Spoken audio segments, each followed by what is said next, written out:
manage your portfolios and protect your wealth. Remember to subscribe, like, and share these videos. Well, folks, I'm back after a couple of days off. It turns out that I was not the only Apple user having trouble. Look, Streamlab pushed out a new issue, and it looks like everything's working. Hopefully, folks will show up.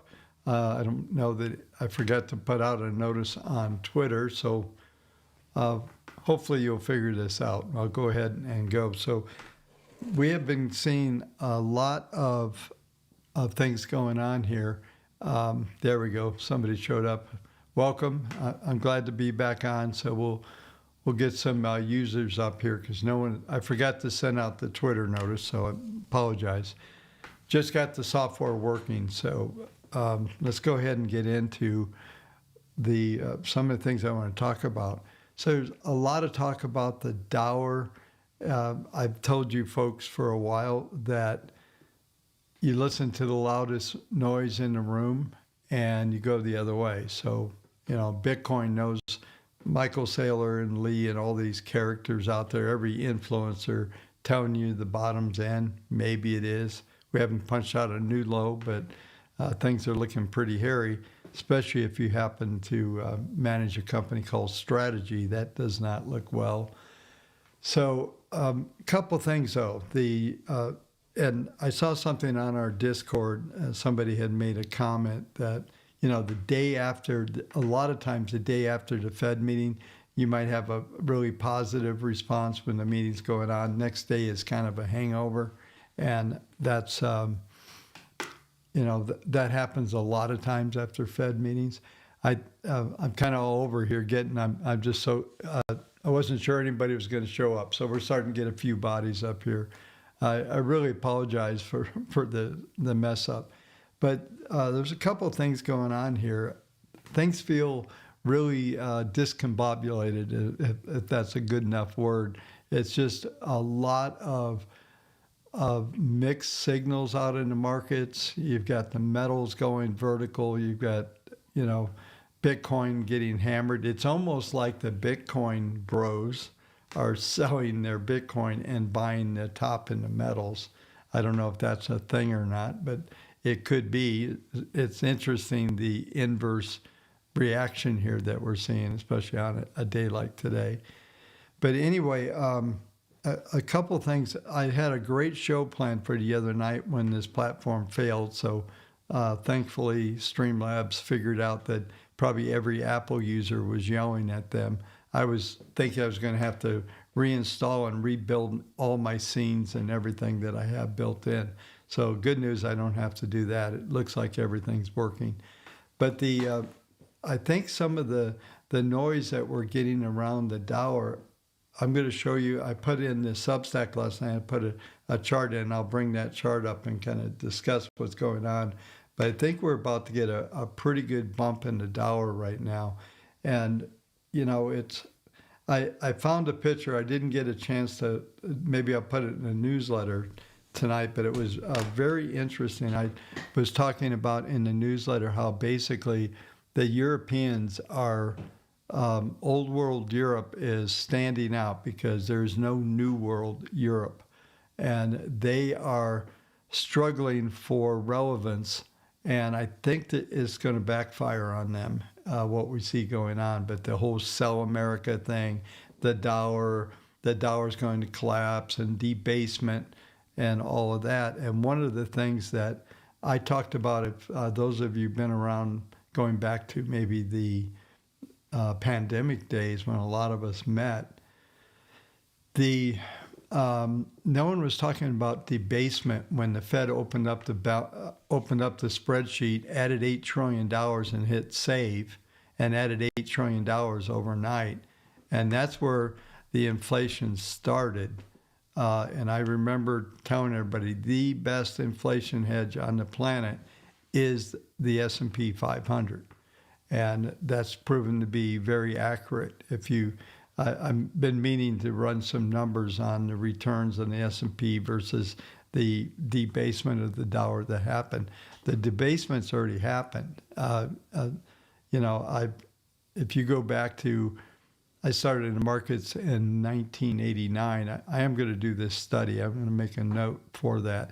But this is absolutely the best inflation hedge. And but the whole Dower story is not even a big deal. So I'm going to go through the Dower, and we're going to go through the monthly charts and get a little perspective. A lot of times what happens, especially in the financial media, is they'll just look at the most recent action in a Dower and make a big deal out of it. It's the same thing with the yen. We could do a whole show just talking about currency and some of the things that has happened and what's being perceived to happen that is so detrimental, which it, in a lot of cases, it's not.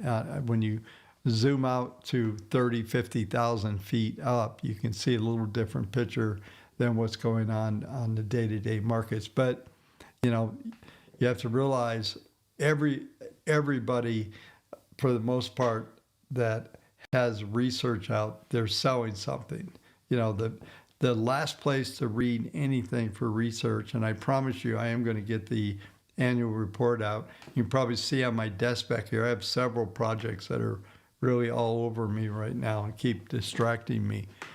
But the result of all the noise in the room and the talk of the Dower is they're trying to get relevance, and they're pushing currency. You know, you're looking at, I think, the euro pushing $1.20, which is a pretty big deal. But all this is going to come to a halt. And matter of fact, let's just get into some of the graphic presentation here, and let's take a look here. But this is the daily Dower here. So we'll just start with the Dower tonight. We're going to do it. I'm just glad to be back on and be able to communicate to you folks. But you can see here the algos are showing a sharp expansion and a bounce here. So we should get somewhat of a bottom here. Let me just see if I can bring something up here real quick.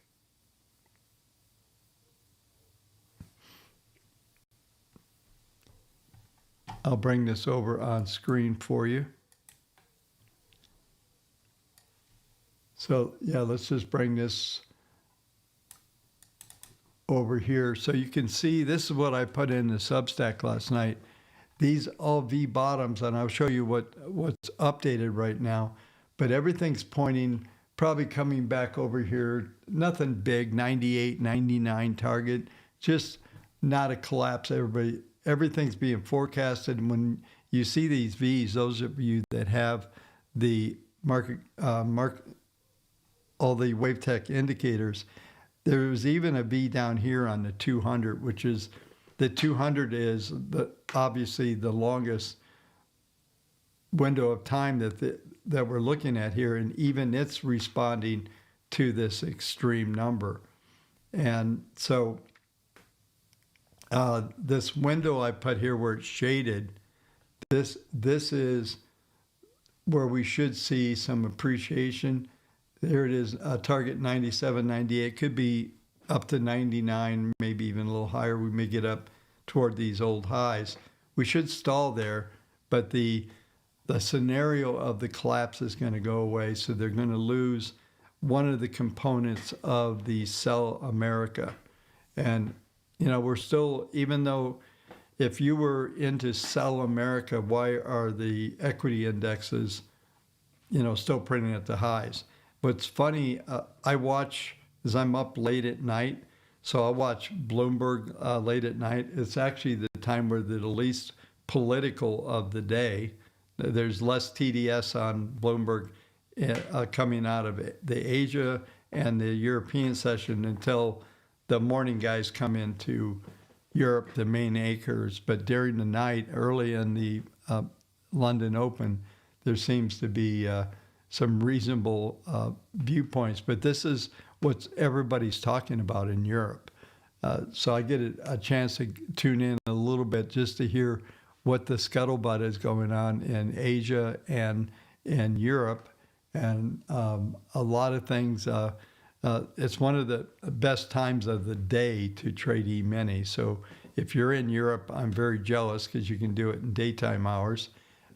If you're in a time zone, like I'm mountain zone right now, half of the year I'm in, I tell everybody half the year I live in LA, and the other half I live in Denver because we don't change our clocks.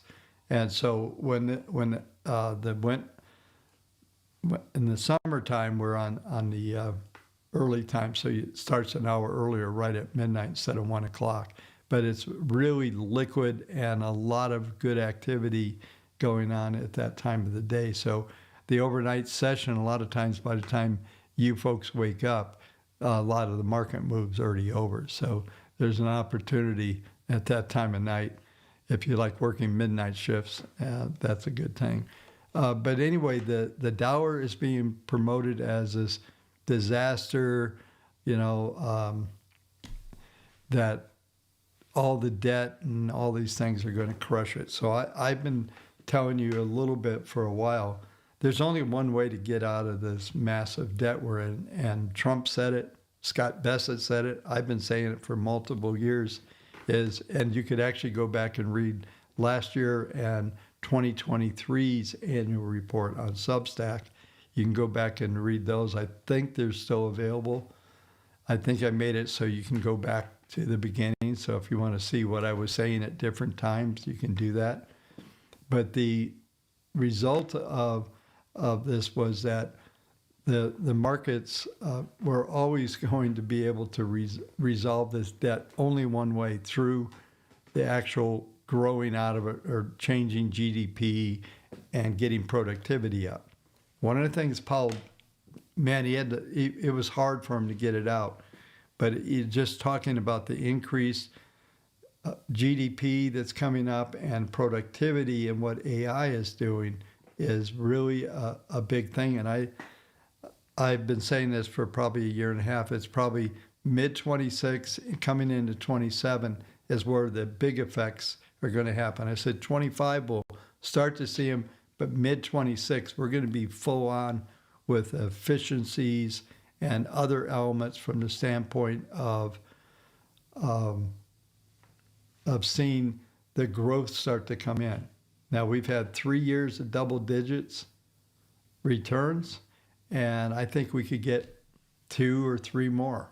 So this bull market is just beginning, not ending. And I think ultimately it's going to be interesting, and I'm going to go through some metal scenarios. I'm just going to go on for a little bit since I missed being on for a couple of days. But we're going to see a big switch in things happen. Most people think the only way over, especially the Bitcoin people and Peter Schiff and other people like that.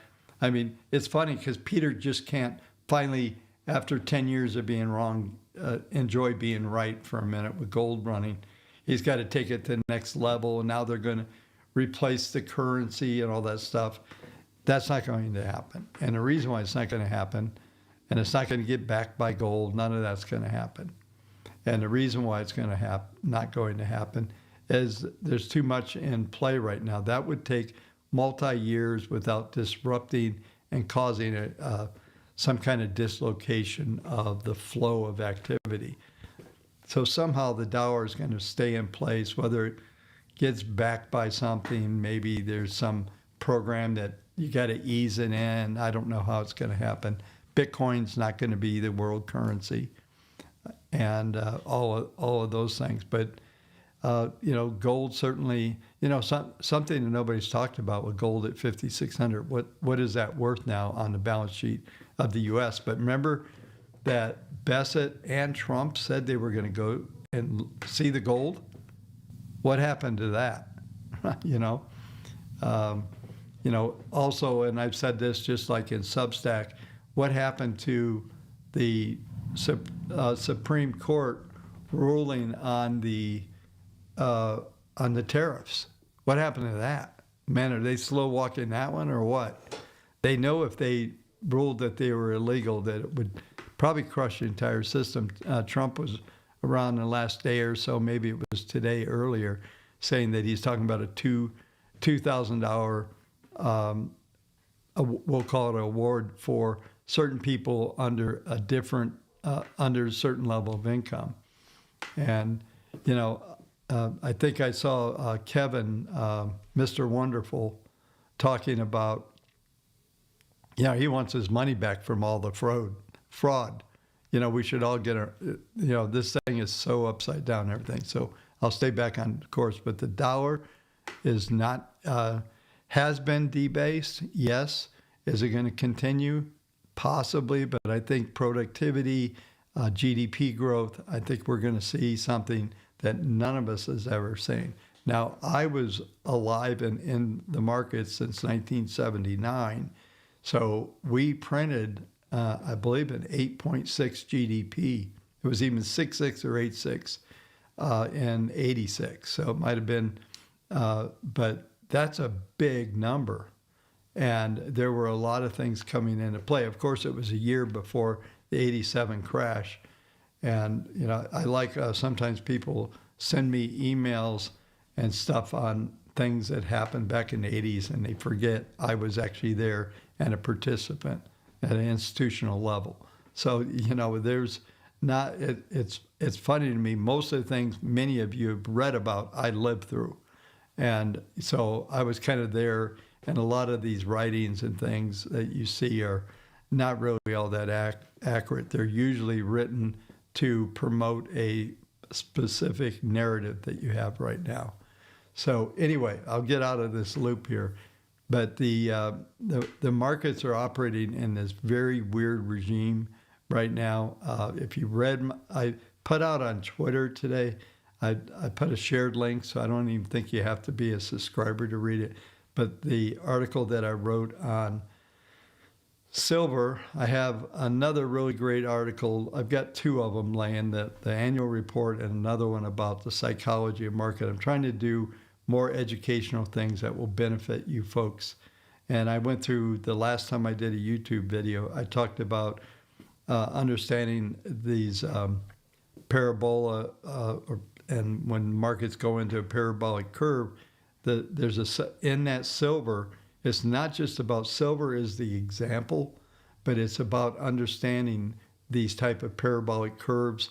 And there's a whole different set of rules to trade when you're in that curve than there is in a normal trending market like the PPMs and market grid.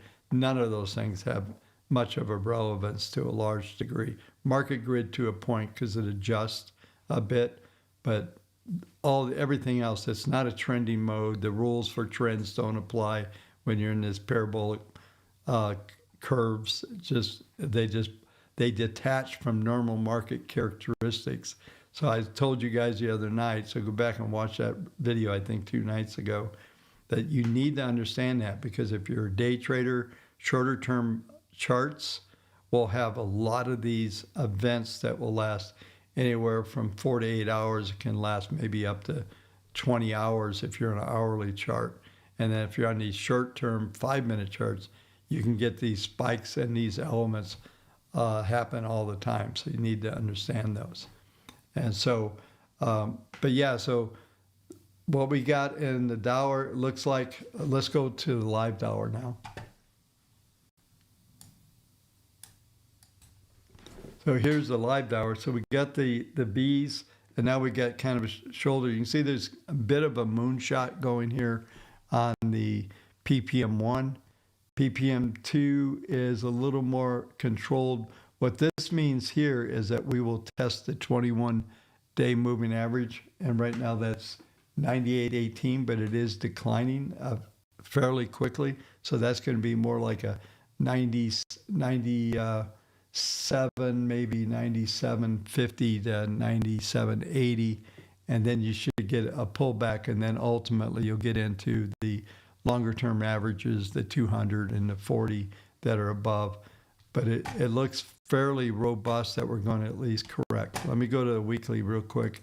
Let's go through the Dow. So we're just starting off differently than what we normally do. So let's take a look. You can see here, this is what's kind of catching everybody's eye, is this big move down. You get 2 weekly bars down. There is still some possibility of lower prices here, so the media is going to be able to potentially stay on this. But you can see even the weekly is starting to show forecasting a loss of momentum, which means we're going to test the 10-week moving average. And by the way, 10-week moving average right now is 98.40. So that's exactly what the daily is, just putting us back into these uh, moving averages on a weekly.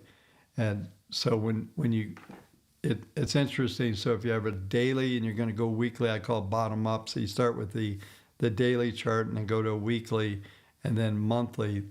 Ultimately, there's a correlation of a lot of these numbers start to come in play, and there becomes dominant numbers, and that's where the markets are likely to forecast. And I hope to do a video one day how to use these multi-series time periods to kind of come up with a hypothesis. And that's what in that silver report, special silver report, I did that.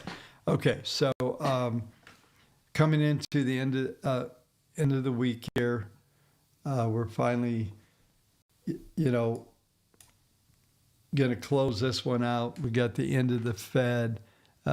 So that was pretty non-climactic, to say the least. Let me come back on screen here. So, but yeah, so the Fed meeting was a joke, which we kind of knew it would be. I know probably get some criticism somewhere that I was calling for a 25 basis. I was saying that's what I thought it was very appropriate. So I was kind of with Waller, and I mentioned this in the Substack last night. It's pretty rude. Waller's a pretty credible guy. I mean, if you look at his background and what he's done, he's a credible guy. And for the we'll just say one side of the street was calling that he only said that so he would look better for Trump to put on as the Fed. I believe he believes what he believes. He's not going to sugarcoat. I mean, how rude is that to a guy with credentials, especially coming from some senator or some journalist that couldn't punch himself out of a wet paper bag, so you have to watch, what these guys are telling you, because very little relevance to anything. It's crazy.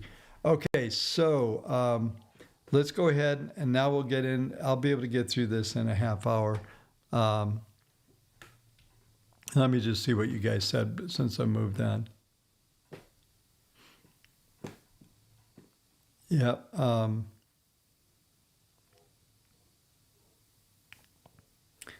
Let me just look at something here.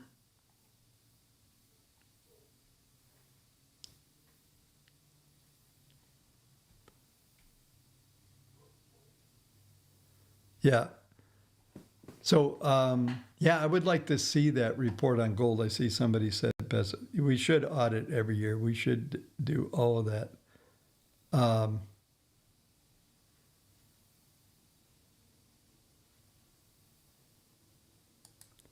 Yeah, and let's see here. Yeah, now I love gold. Okay, I have followed gold. I've been trading gold since 1980.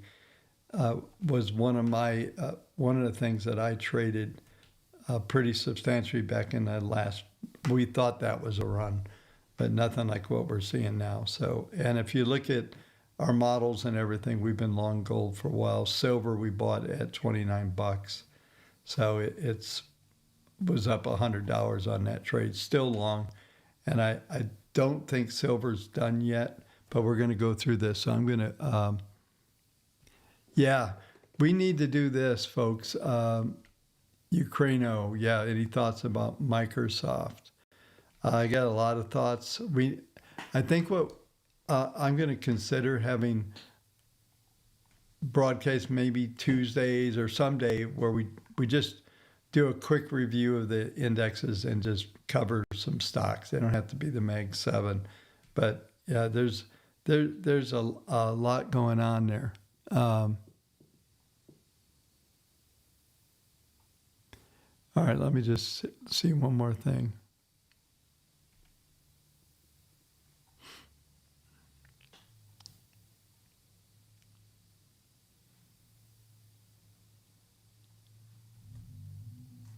Yeah. I'm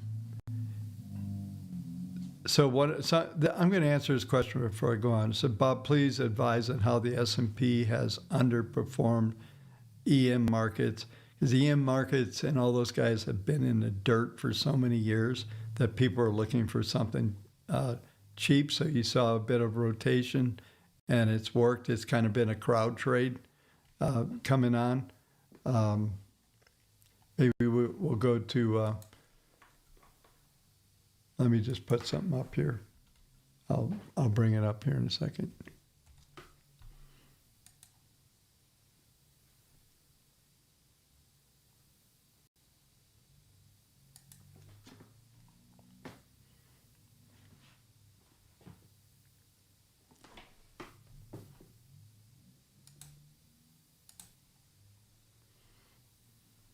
I'm just trying to get something to come up. Yeah, so let's go over there and then we'll go through the database and kind of get through indexes. I'm going to try to touch on a lot of stuff. We'll probably run over since I haven't been up for a couple of days. All right, so I brought up EEM, and the models went long on last year and on May 12th. Bought at 46 on EEM on the ETF, and so current price 60, current P&L 31%, not bad. But you can see this right where I'm putting my cursor here is where you can see the green button there. It's kind of a spike low and picked up this trend. Prior to that, I mean, you can just see this thing. It's just been super choppy. Let's pick up the database. Let's get there.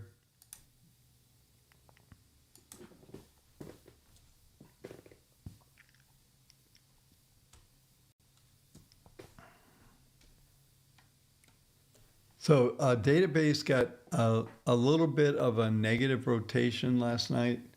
I think we've got three sectors flatten out: conglomerates, financial, and healthcare. Right now we've got 9 of the 12 sectors. We're looking at 49% on the symbols. So we're anything over 42 is good. 48 to 52 is kind of the next level of trend maintenance. And then the next level above that is 58 to 62. And we usually will get up and hover in there. This is the short-term model. So this is reflective of today's activity and in the last couple of days, since we haven't been live for here a little bit.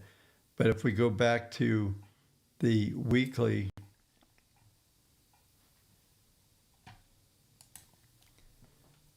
we're coming into Friday, so I'll discuss this in a Substack tonight, but we're 66.79 is the current bullish level, 83 on sectors, 68. This is a very robust environment, and this is something I talked about before, but there's a forward-looking metric here which is suggesting that at least into probably as late as between April and June, we might see some rotation start to happen, but this rally is going to stay in place at least into June or July, and we could get an extension. We just need to stay probably above 48 here. If we go to 42, that's going to be a bit of a warning sign. And I think as we go through the year, we're going to see more positive rotations start to happen, and as well even on the small caps. The nice thing about the database, it's everything. It's not picking by capitalization, and would be kind of nice. I guess we could do that.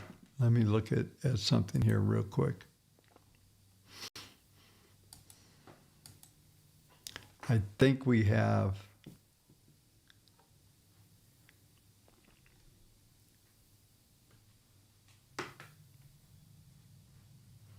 I'm just looking for a certain index here. I thought we had a Premier 600. which would be the small cap. Be interesting to see that, actually. Thought there was one in here. Okay, it's not there, but let's take a look at the mid cap here.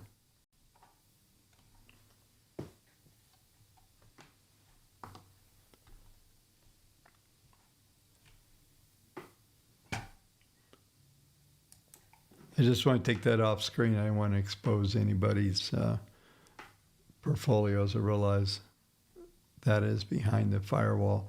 What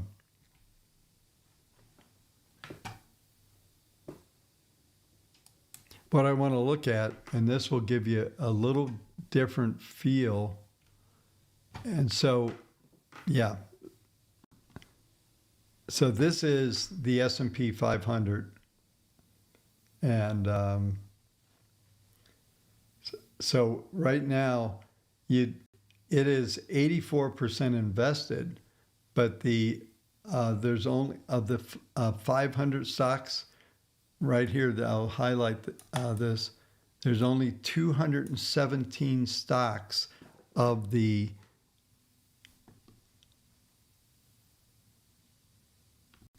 217 stocks of the 500 are long, but it represents 84% of the capital way it's distributed.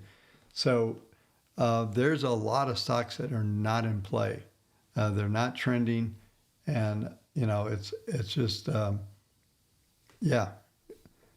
So that's an interesting metric there. Haven't looked at for a while. It's 15% in cash, so it's got a little bit of protection on.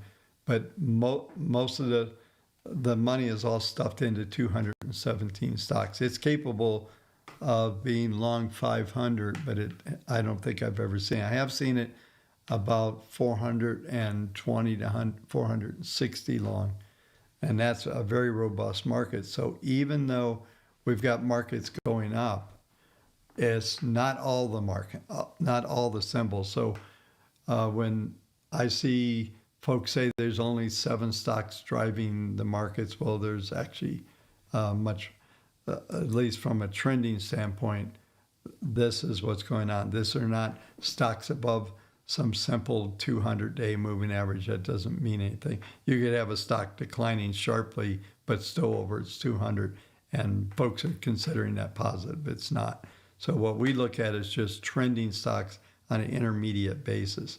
So every one of these stocks in here, we have, you can go in here and open positions, and you can see this is all those 217 stocks that are in the portfolio, P&Ls, allocation amounts, everything that comes up to that 84%. So it shows you all the breakdown here. So you can see like this has got a 37%. This one's minus 14. So you got this a large portfolio with 200 constituents in it. So it's looking at everything that's trending. It's putting positions on. It's tracking everything. So as the fact that the market's at an all-time new high does not mean that all the stocks, everything, the whole ocean is not rising. There is a select group of stocks, and some of them might be up on the year, but most of these are, everything that's in this list is a stock that's trending. All right, I'm not doing very good being efficient here tonight, so let's kind of move on. So let's go to ES. Let's get through the normal markets that we do. So out of, this is a weekly chart, so you can see we're still climbing. The red dots are suggesting more of that trend maintenance mode. If you've been around the channel, I'll go ahead and talk a little bit about that.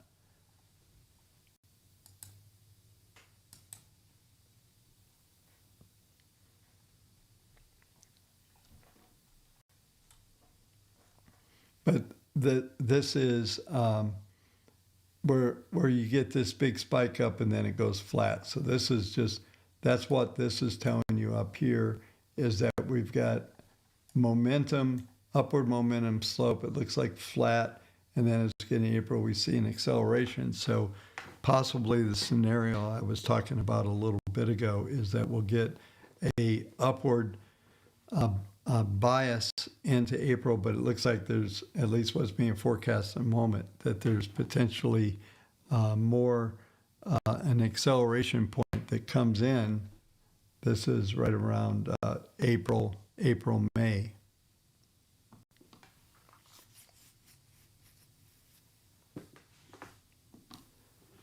So let's go to the daily, just get in the short term.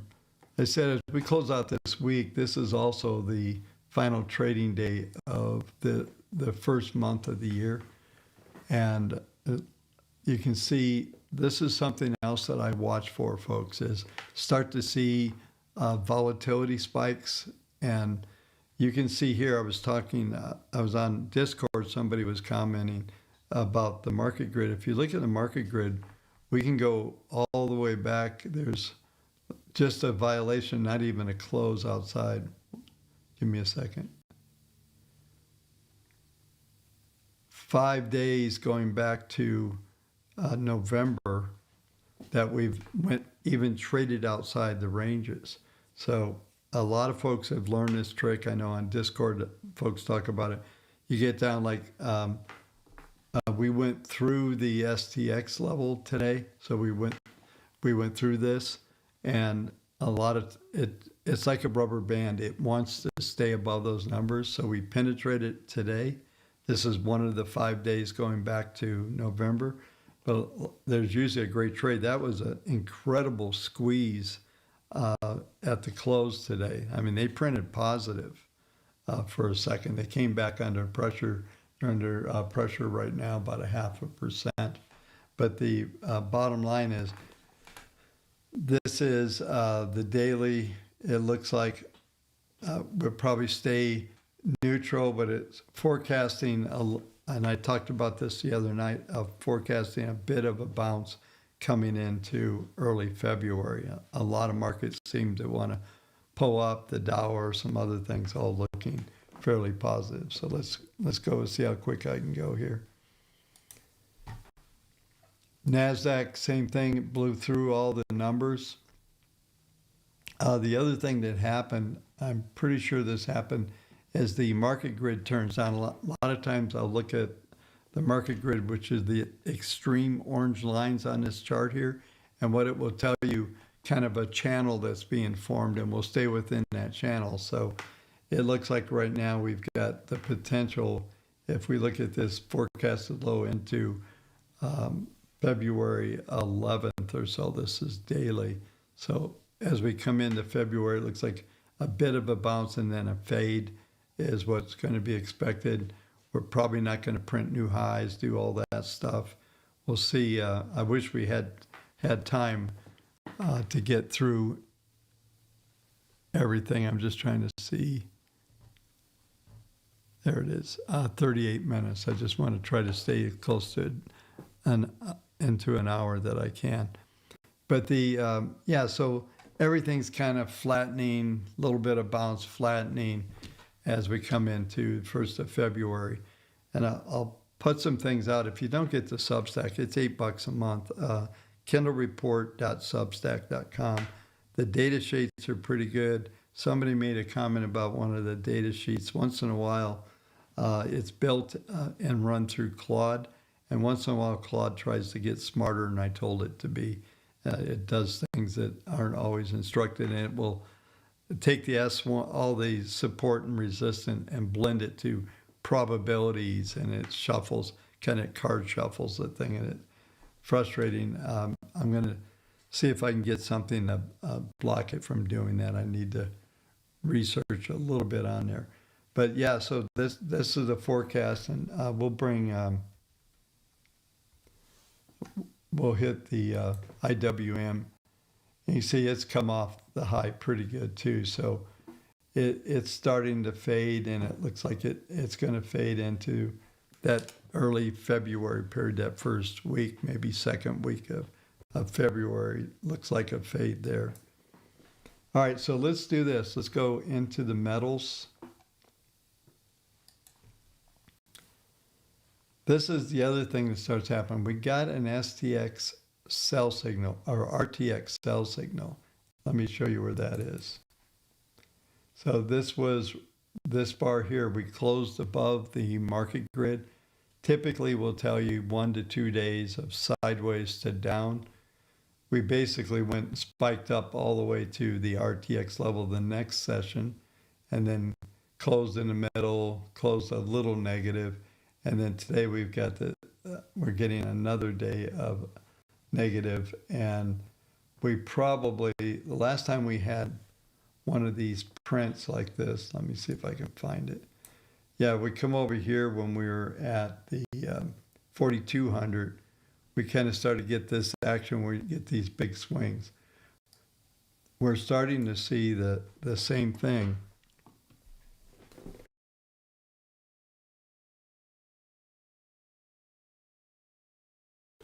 The same thing here, where we're starting to get erratic movements that are really getting volatile. And those of you who were in the old live trading room intraday, this happens.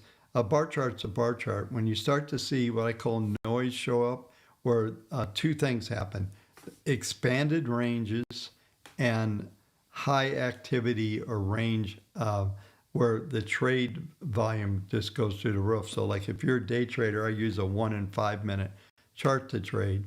If you start to see this activity where it's just all kinds of transactions happen, the market typically will make some kind of move in the opposite direction.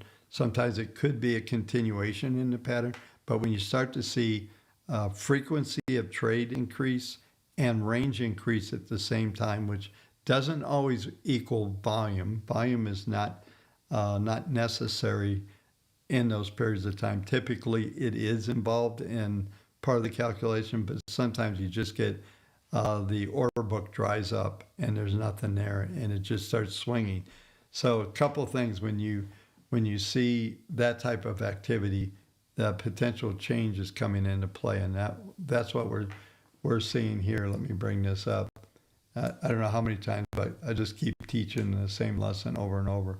But let me show you something here that has happened in gold. We'll see if it's in.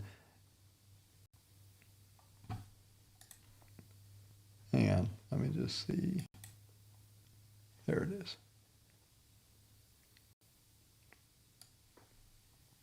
So what will happen is we'll get this market grid up here. You can see this orange lines. When they get expanded, you'll notice they're normally in some kind of channel that goes up. When you start to see volatility blow up, then volatility has to normalize before you're going to make the next move. So, and it's really wide, and it's probably at least one, maybe as much as two standard deviations from normal. And when you get that type of action, it's a warning sign. It doesn't mean it's a top.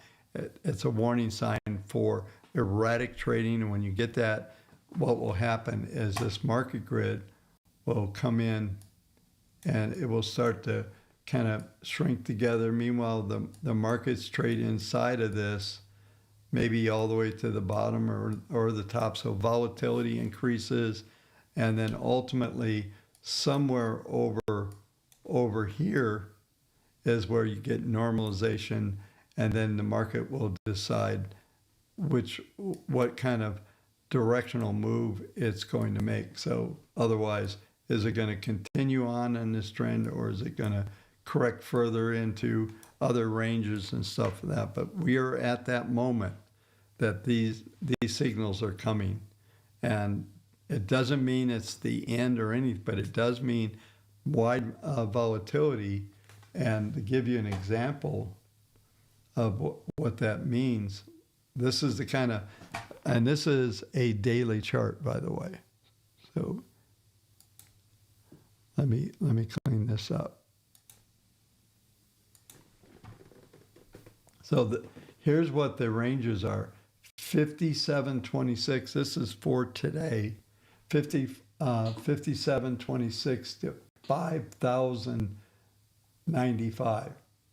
So we're talking 700 point potential range based on this volatility trigger. So what that means is you've got to be very careful. This just 2 days ago, you may have noticed that the fact sheet went into parabolic. So it's in a parabola. So now you're not operating on any of this stuff of the trend of the moving averages and the PPMs and all that stuff is not relevant. We're operating more in that parabola regime, which is telling you that there's a different set of rules and the volatility just kicks up. The markets become basically unpredictable. It's just a volatility spike. And all you can do if you're trading, try to grab extremes at both ends. And typically, we have a few days we need to see that contraction start. But these are going to be real treacherous. So just know this is the case for gold. It's also the case for silver. So let me go to silver. Let's keep rolling down this trail as fast as I can. So silver is starting to get very erratic. I was pretty impressed with the comeback this afternoon, but what we're seeing here, just looking way over here, even though, and I've tried to explain, so if you have the PPMs, even though you see the PPMs coming down like this is tracking the 10-day moving average. So what it's telling you is way over here into mid-February, this angle of attack, this dotted line that's being forecasted, this is the algorithms forecasting where the moving average, you should be able, anytime you see anything close to that level, so S3, STX hopefully will turn up and you'll be able to trade along that upward line. So there's no necessarily top being predicted here. What we're likely to do is just what the red dot indicator is showing you, that we move sideways into this moving average. And then possibly that gets us far enough down the trail that we get a bounce off of that number. Should be fairly simple to figure out. So just know that I don't think this is a top. I don't think this thing's going to collapse here. I said this the other night when the channel was up and running. So just know that's what's probably going to happen here. So that trend is very much in place. It hasn't failed. What it is telling you is we're in a volatility spike. So we're probably going to trade in very wide, erratic ranges. As soon as it gets up and you think it's going to go higher, it's going to flip on you. And the same thing on the bottom side. There's just going to be a lot of flips within these ranges, and it's going to be nearly unpredictable. Possibly you could go into an hour, 4-hour chart and fine tune and figure this out a little better. Let me just see something here. Let's go to a 4-hour chart. Yeah, so this brings in an interesting perspective when you start to break it down. You see really, even though looking at the daily, it looked like we're still in that uptrend. When you look at the 4-hour, this is what I call the caterpillar. So you get this sideways, it's got a slight upperly zone. And by the way, on this 4-hour chart, these dots here, let me exaggerate these, blow them up. So these dots right here, roughly at the 104 level, that's your pivot. If you took that out, then you could get a collapse. But the market could expand all the way down to this 109 level, and you're just going to work this range. But this is kind of an upward caterpillar, and by I mean that it's got ridges up and on both sides of this consolidation, which has an upward bias, but you can see it's just pure volatility in here right now. So you got to pick your spots and what you're doing if you're trading. If you're just holding, then it's still a valid trend, especially go back to the daily. But if you're trading trying to trade between the lines, so to speak, then you're going to need some tools and go to this level here.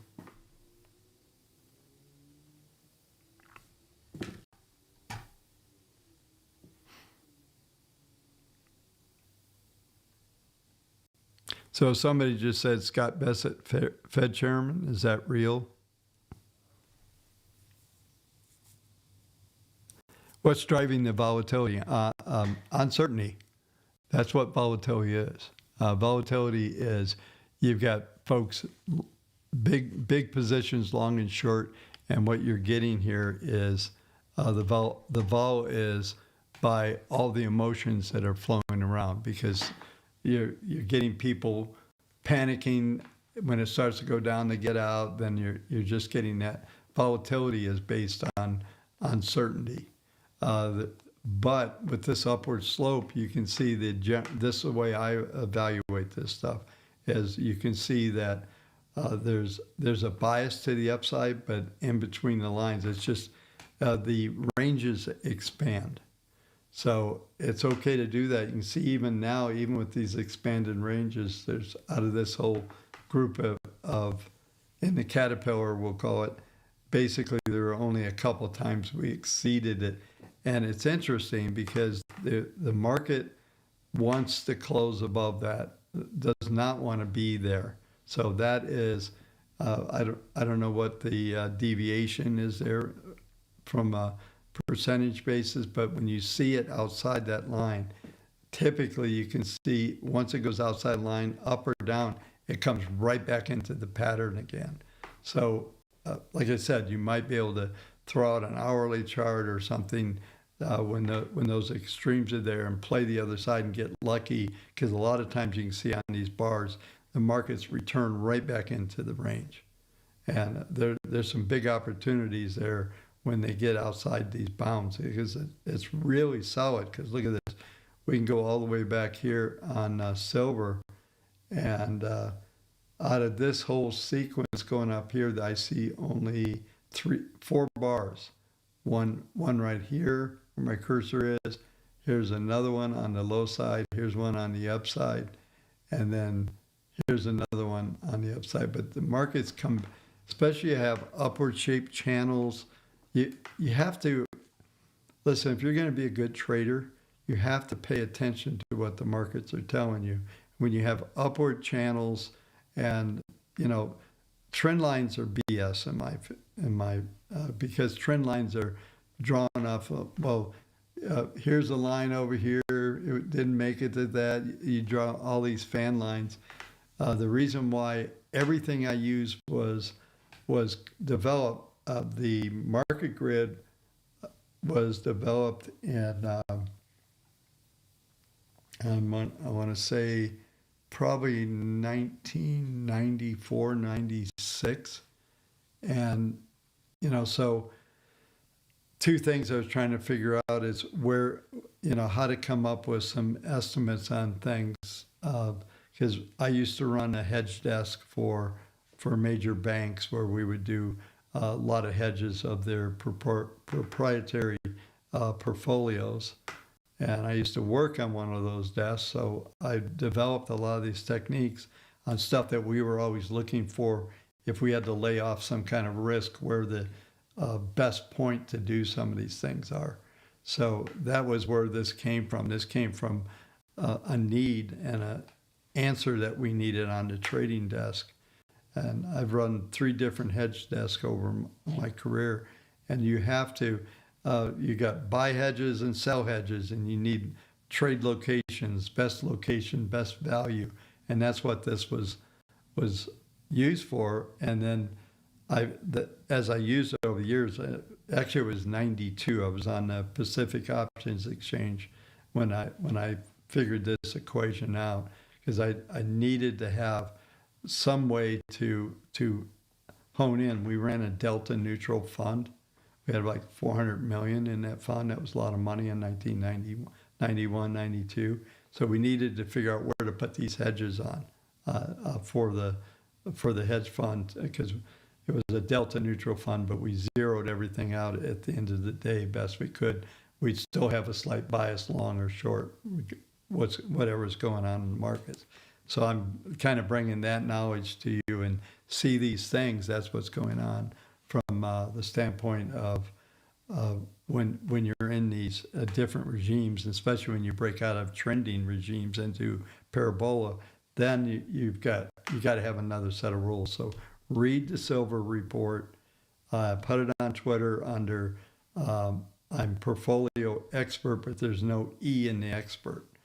So it's portfolio no X, no portfolio X no E PERT.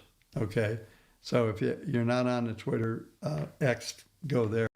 But the bottom line is this type of configuration. There's a lot to be learned. Just know, even if you're not trading these markets, study them, because this is an opportunity to learn things. And I went off on this the other night, is you need to understand what regime the market is in. If it's in a trending or if it's broken off when in these parabolic environments, that you need to understand the markers and the set of rules to operate in there.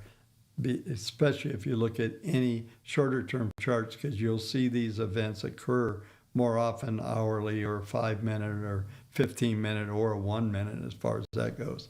There was a couple of times today where you get this big vertical spike, and I usually, when I see those, I call them, where you've got a flush, and it could be upward flush or downward flush. And usually, if I'm active in the markets, you want to take the other side of the flush. You literally stab at it. You go small when it shows you what it is, then you load it up, and then you scalp out.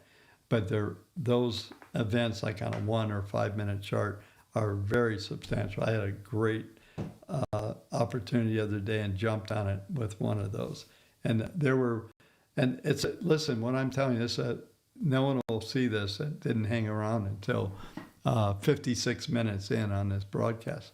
But these are type of things, if you're trading, you need to understand so you make fewer mistakes. The art of being a good trader is making fewer mistakes. You're always going to have mistakes or missteps and all that. What you have to do is, I used to joke I only make the same mistake 55 times. It was a Fibonacci number. It was a joke. But you have to make sure that when you do these things, to study, and this is years, decades of experience. I'm talking to you about being involved in markets. When they start to do certain characteristics, they're talking to you. They're telling you what's going on. And so when you get to that point, once you recognize, like this mess that I have on the screen right here, once you recognize that you're in a volatility spike, you even step away, or if you're quick enough to grab these swings. The other day, they were giving, I'm going to say 15, 20 minute swings where the 1 minute chart would swing up and then it would roll over. And there's some other things that I use on the chart. I use the webs. They're in the suite. They're regression lines, and they will set up patterns that are amazing, especially on a 1 minute chart and a 5 minute, but particularly on the 1 minute, to catch these little short swings. They were just handing money out the other day. So these things happen. This market here probably could be broken down. This is 4 hour. Probably could go next level. Let's just do it since I'm into professor mode here. Yeah, so number of things stand out. Look at all these fib targets that were being thrown out. These are targets for Fibonacci. When you see one, this is what I call island projections. You need at least 2 or more to even respect them. But it just started in this pattern going down to a 1 hour. It just starts throwing random targets everywhere. And this is telling you that you're in a directionless market. So no real trend. There was a bit of an underlying trend, but you're oscillating on both sides of these things. So, just listen, pay attention. All right, let's, what do we got? We'll do Bitcoin. We're right at 1 hour right now, so we'll get through this. This is pretty crazy. we are right now 82,243. So we're pressing a low again. And what have I been telling you over and over? 83,800.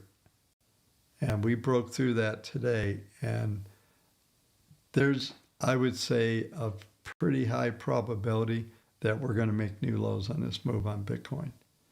And I would love to be on the phone with the board of directors of strategy right now. I would love to be in that room.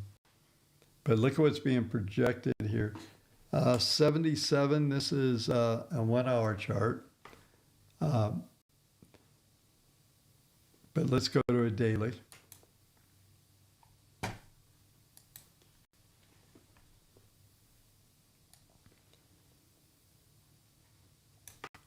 So we're actually about to hit this low Fibonacci target here. Let me bring it up on the far right side. We went through 83.8, 81,492 is this last red dot right here. Yeah, we're just, I mean, what was the low? 80,000 something. Let me bring that up. 80,620 on this exchange. Anyway, this is BitSnap. So that's, and we had this number down here, which is 76, 77. But some of these fib targets are still valid. 70,061 extreme, 56.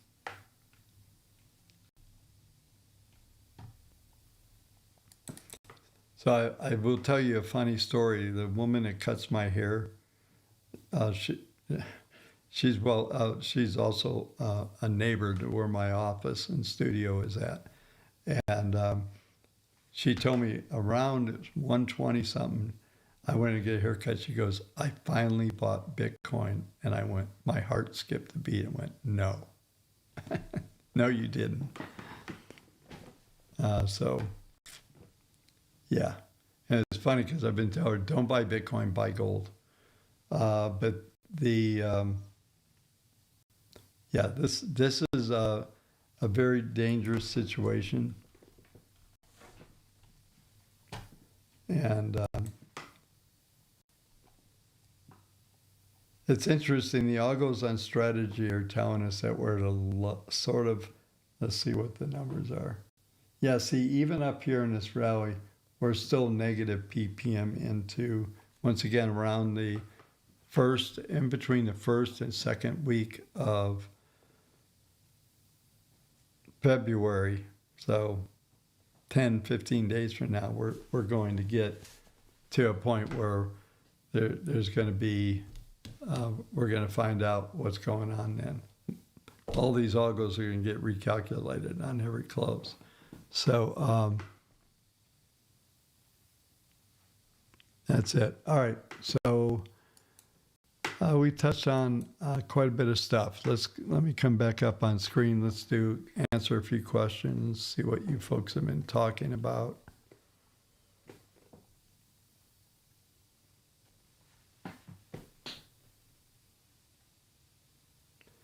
Yeah, I've been putting the silver sheet in every night, data sheet. So, man, it feels good to have this thing working. I had no idea what happened. It was Apple changed how it handles certain video streams, and what happened was Streamlabs need I believe it's an STD format, and they changed internally on Apple to an HDR, and there was no way to even force the hardware to do that.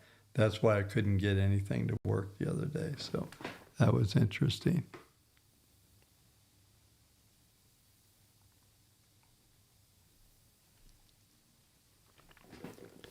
Yeah, so somebody's telling me stocks are moving. It goes by weighting. Of course it does.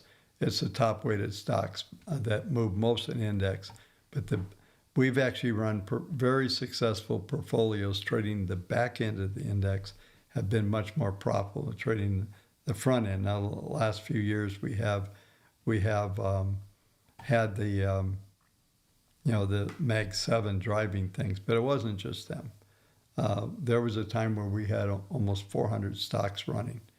And so it was those other 300 and whatever, 93 stocks matter, and they moved the index as well.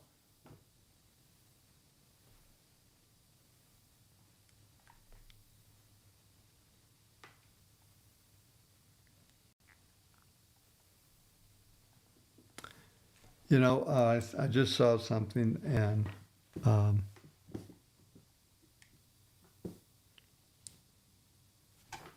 yeah, GeoTrader, thanks. Just looking through some of your comments here. Yeah, so we're going to do, that's something I think should be done. We should do a full-on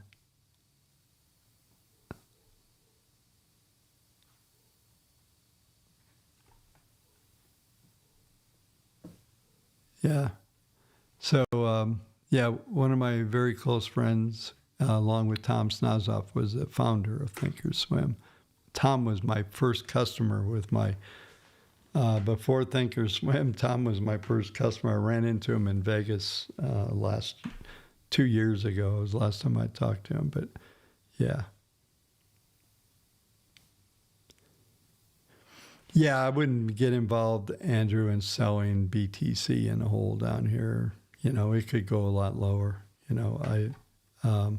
Yeah, the annual report is coming. 2 reports are coming.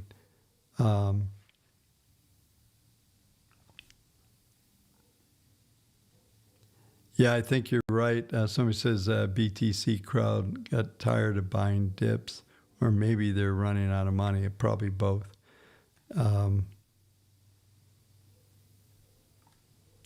Yeah, isn't that handy, Todd? London Metal Exchange resumes trading after technical delay. So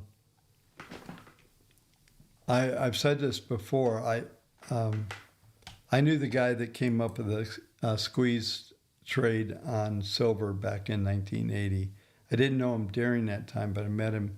He was a trader on COMEX, and I met him, became good friends with him. But I have heard the story, and I know people claim it's a different. There's something going on, especially in silver. There's seems to be a real shortage of silver for sale. So if you try to go buy silver physical, you're going to have trouble. But even worse, if you want to sell your physical silver, nobody wants to buy it. And the dealers don't want to pay 119 or whatever. They're not interested in that. So right now you're living in a Hotel California. You can check in, but you cannot check out. And that is not a healthy market. So there's a detachment from the paper trade versus the physical trade. And the only way to get out is in the paper. And very few people that own some ounces have enough to be able to use the futures markets to hedge, just because of contract sizes and things of that sort. Even if it was just one contract, you're too overweighted. So, yeah, it's an interesting scenario that we find ourselves in. My concern is the lack of liquidity in the market. I wouldn't argue that it's positive. I think if folks get nervous, I mean, raise your hand if you'd like to sell your silver at 120, of course, especially if you bought it at 30 or 15 or 40, whatever. You don't have a way to do that at the moment. It's very challenged out there. And I've researched this a bit, and it's not a good market right now. I get that the paper money, paper trade is doing well, but it's going to be interesting. Those markets have to normalize. You have to be able to have a real trading market. You have to have an exit point. Paper markets, no problem, but the physical, you got to be able to sell. I mean, yeah, think about this. If you didn't own silver, do you want to buy at 120? Well, neither do the dealers. There's a real issue. So two things start to happen. The bid-ask spreads get really, really wide. So to buy it's 119, to sell it's 112 or worse. So you get these giant spreads, and that dislocates the market even more. And so, yeah, there's a lot of problems out there structural wise. And the other thing is there's way too many people trading out there now. Like I said, the millennials own the markets right now from the standpoint they're the biggest crowd out there. As I've been beating on them pretty good, but they're also the most emotional.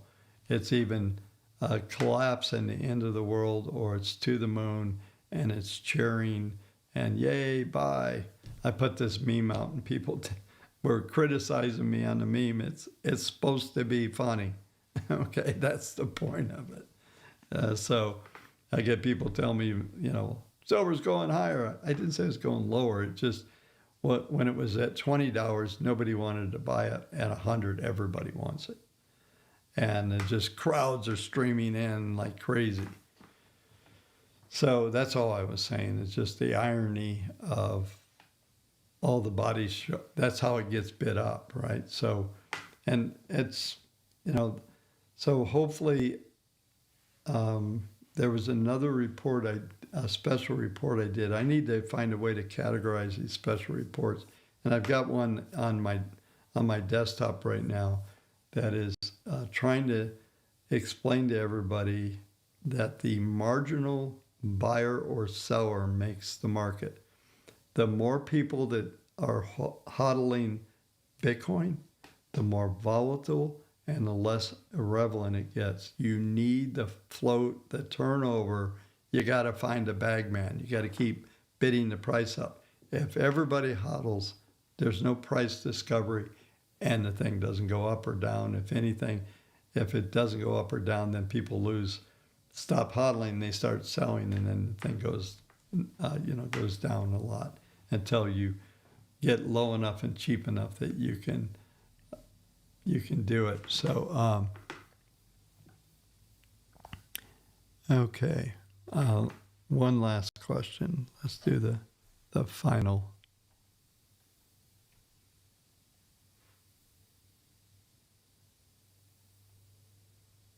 Yeah, monthly chart is worthless on the Bitcoin because this is a market also that is so immature, meaning it hasn't been around for very long, that it's impossible to go on.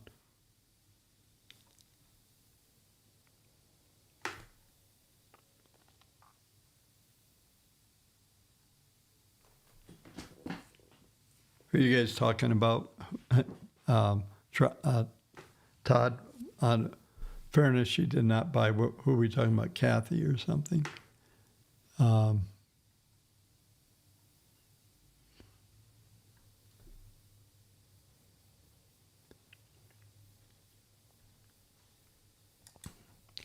Yeah, so all of these metals, I really do need to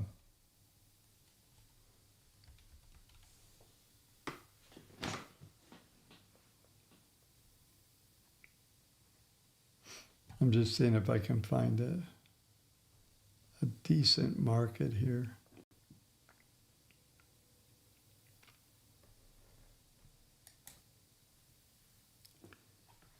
Yeah, so I have to bring this up, okay? What's a good symbol for copper? Guys, give me a good symbol for copper to look at.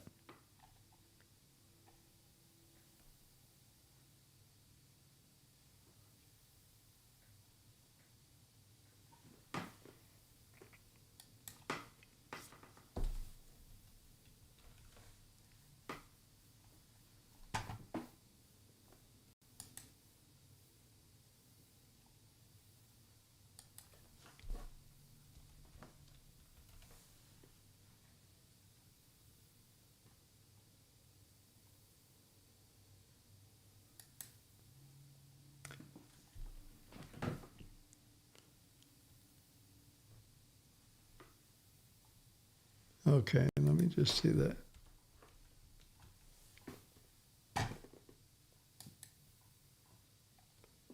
Yeah, it looks like there's big reversal happening. Copper's in that same parable regime.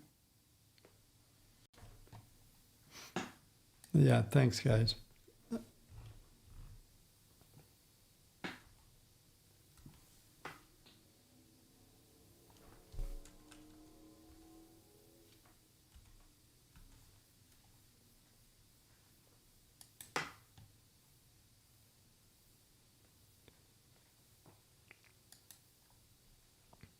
I'm just going to bring up a couple of these. Bear with me 1 second while I bring these up.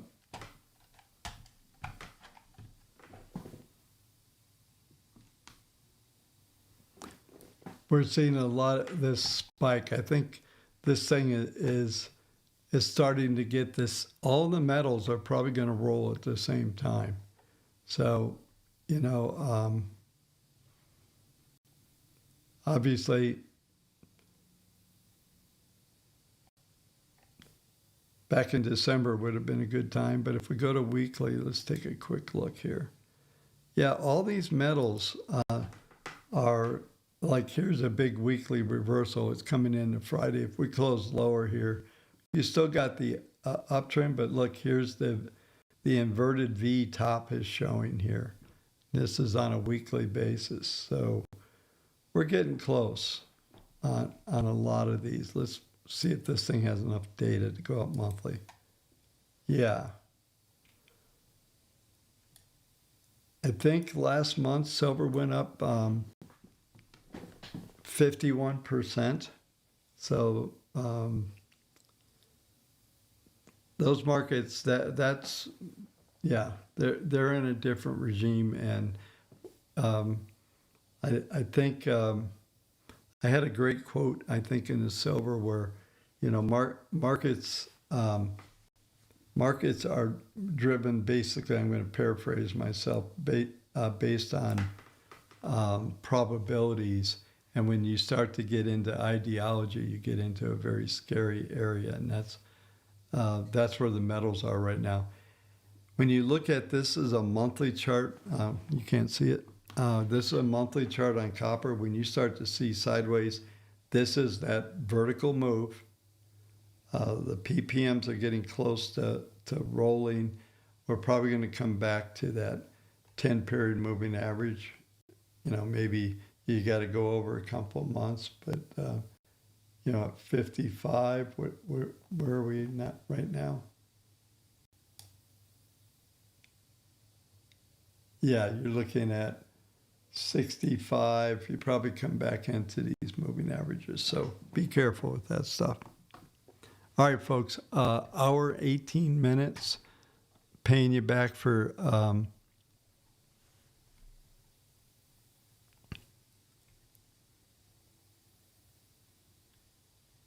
yeah, okay, so good. This is what I was hoping to trigger. Actually, Bob, I haven't had a problem in Houston, but there were about $9 spread from spot. Sold mine at 85, bought it at 25.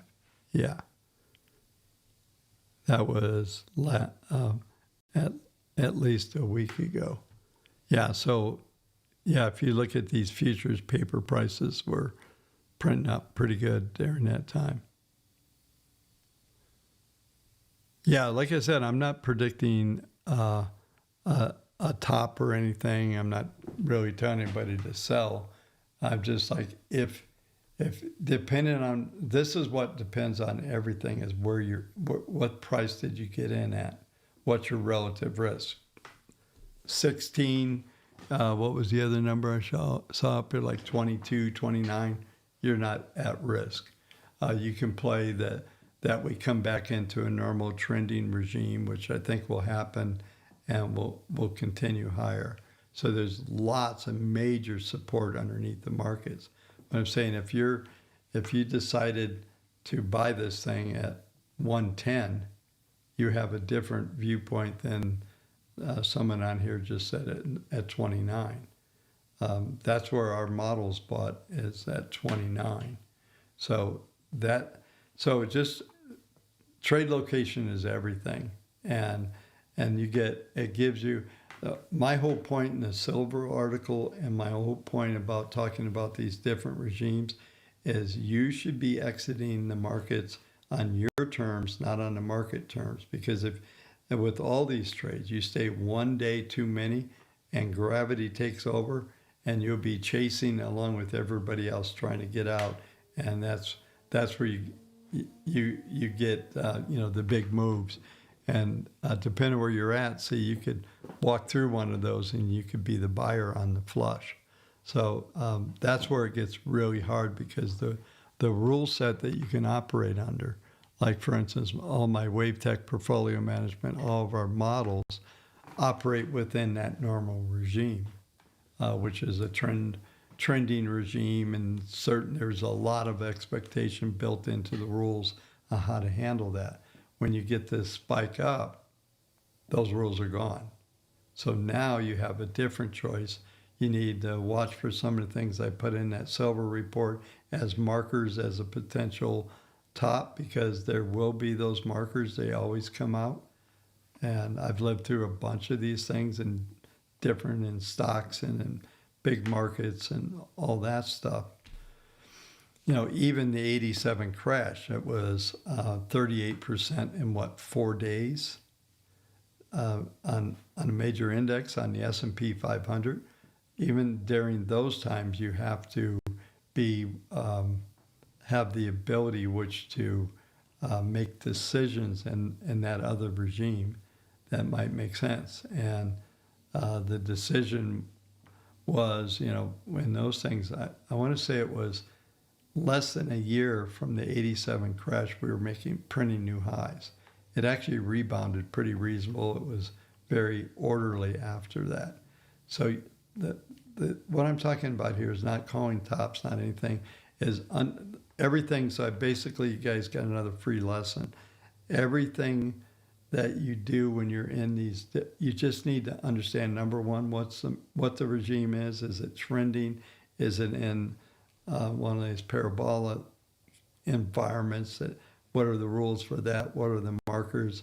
You need to build I've been around long enough and traded long enough that I've built these expectations. And not expectations, but I've watched enough of them, been burned, won, lost, done all those things to the point where you start to recognize them when they happen. And you make some really intuitive decisions. I'm looking at the futures. I have my trading screens above here, and S&P down 0.63, down 46 handles, 69.47. So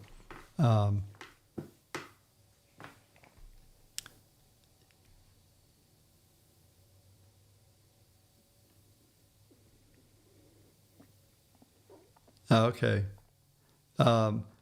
Actually, I love Financial Juice, by the way. When things are breaking, those guys are pretty good. I've used them for a number of years. Usually just turn it on when there's, the screen's bouncing around. So I guess they don't like that choice. Is it official, Todd, did they say?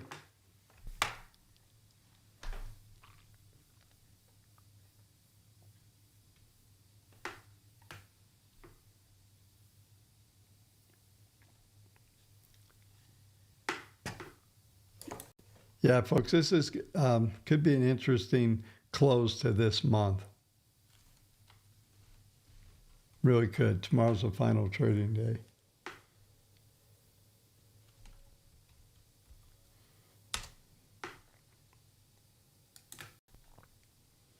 Yeah, I've got a monthly chart. We're on the lows here on Bitcoin. Yeah, 81, 193. No, that's not going to be good. Hang on.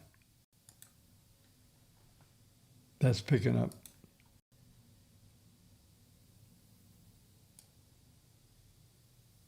Yeah, that's it. Low 81, 123. So 80,000 and change. Something I've said for a while, this is, you can buy Bitcoin all day long as soon as they remove Michael Saylor from the planet and they lock him up in jail for a big Ponzi scheme. Bitcoin will be clean at that time. Yeah, 81K. I see that. Yeah. Yeah, I'm having fun hanging out with everybody, but I need to end this.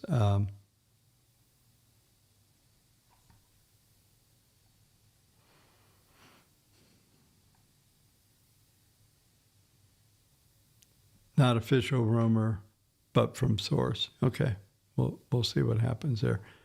Hey, folks, fun hanging out. Hour and 25. Love it. I wish we could have hung out on yesterday on the Fed. I thought that was just incredible. Yeah, so we're printing down on the S&P's printing new lows on the night. Right now we're right at the low, 43.25. What I'd watch for here, if you're a day trader, and I'm watching for it, is a flush, where maybe they print it down to 35, 34, just a complete drop. But right now, those of you've been around the old trading room on the webs, the 1 minute has a rope, the 5 minute has a rope. This thing could print down at pretty good here. It's kind of bouncing a little bit here, but yeah, it's just going to be tomorrow's going to be safe and be prudent, because they'll take your money right now. But I think if they take out the old lows on Bitcoin, that's going to just get really scary. 81.40 low now. What was let me just put this up. I can't leave too much going on here. 80,537. So 81,040, getting a little dead cat bounce here at the moment. Yeah, this might be the day. I don't think I did see Grant Cardone, and man, Saylor convinced a whole bunch of big boys to come in. And I guess what people don't realize, the reason why Trump and the government went in, because they want to manipulate it, tax it, freeze it, and neuter it. They don't want it. They don't care about Bitcoin. They know the way to do it is through regulation. And you folks have been around know, I've been screaming, you're bringing the wrong people into the Bitcoin market. You brought in the market makers, all the arbitrageurs, the ETF guys. These guys, I think a lot of guys that I still have contact with, a reasonable amount of investment advisors. Some of them were willing to put, this is the line they've been telling you, should just put 5% of your money in there. It's okay. And, and I see people being convinced by that. And it's the worst. I mean, it's just stupid. If you have a lot of money, 5% doesn't seem like much of your portfolio. But if 5% goes to zero, you're going to feel it. So don't take that I'm predicting it's going to zero. It's just under, I think, if we take out the lows, 77 potential for a 65 handle. I think everybody that's been buying in, somebody said once, well, if everybody's buying, who's selling? And, so I think the market makers are getting way short on that thing. They're fearless right now. And if they can get everybody to turn ship a little bit, they'll just let gravity take over. So,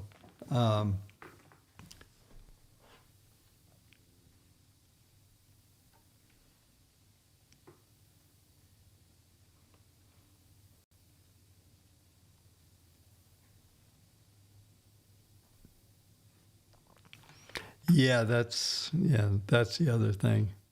I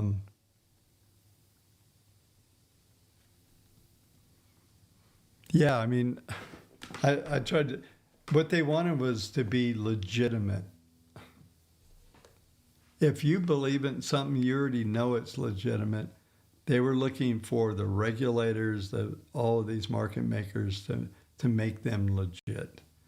And what they did is what you see on the screen. They brought in the fox into the chicken house. So good luck. There will be a place to buy, though.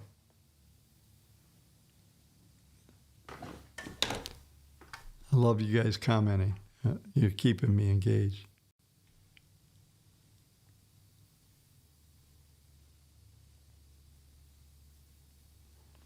Well, I can tell you this. If you look at the returns on the S&P, that's okay to disagree. But, only right now you're saying that because we've got this parabolic curve going on the upside on gold. But that's a big catch-up game that's going. I don't know, Andrew, if it will recover or not. We don't know, what's going on. I think it'll do better when Michael Saylor's out of business. I think he's brought in a lot of question. Man, you can't even find Tom Lee right now. Try to find that dude. I haven't seen him around anywhere. He was on every show, on Twitter, on X, doing all kinds of stuff. You can't find him. He's MIA. He's missing in action. So, yeah, listen, just put the numbers in.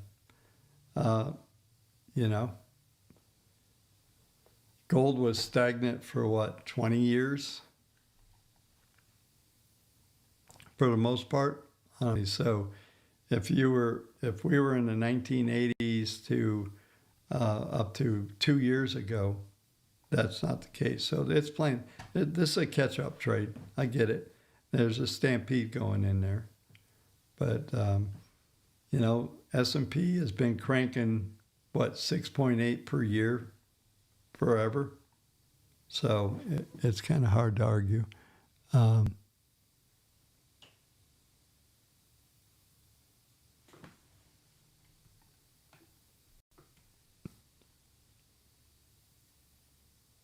Yeah, I'm kind of with you, Ukraino, on that.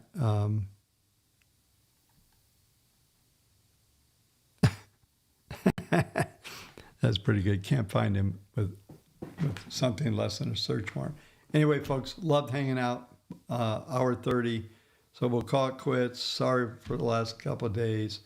I feel good that Streamlab, as soon as Streamlab put up that update when I logged in today, it immediately worked. I had to reset up some cameras, a couple of things, but it worked. I knew when I saw that these guys have been getting hammered. So good deal. I was starting to make me hate my Apple computer again.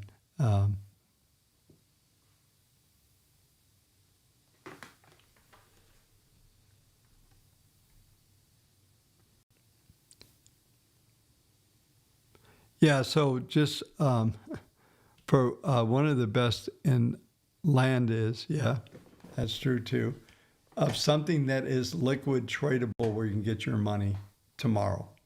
The stock market, S&P, is hard to beat from a liquidity standpoint. There's things that make money. Look at right now, you're in a California hotel and silver and gold, you got to take a huge spread hit to get out. And if you show up with the bigger the size of the trade, the bigger the spread. They're going to take you for everything they can if you want to get out and you got a big order. And that's what happens when big orders come in. All the bids just back off. So all I'm saying is S&P's a good hedge. If you look, I said that in March or April of 2020, and I knew they were going to, that whole $8 trillion and everything they were doing, the shortages, was just going to jack inflation through the roof. And you can see, I was told mid-year in 2020 that the market was going to make new lows and it was over and it was going to crash. It did the opposite. So anyway, I usually don't try to claim the big trades and stuff. I'm just trying to give you guys information. I've been doing a lot more little educational pieces. So if you just came here, go back and watch the whole thing. There's a couple things that could be noted, and I should have somebody that find those things and mark it down and send me the timestamps, and maybe I can lock up and I can get that stamped on the videos. Anyway, folks, have a great night, long night. Appreciate it. Have a good weekend. I won't talk to you again. Substack newsletter will be out as usual in the middle of the night, and then we'll all move forward. So have a great rest of your evening, and I will talk to you soon.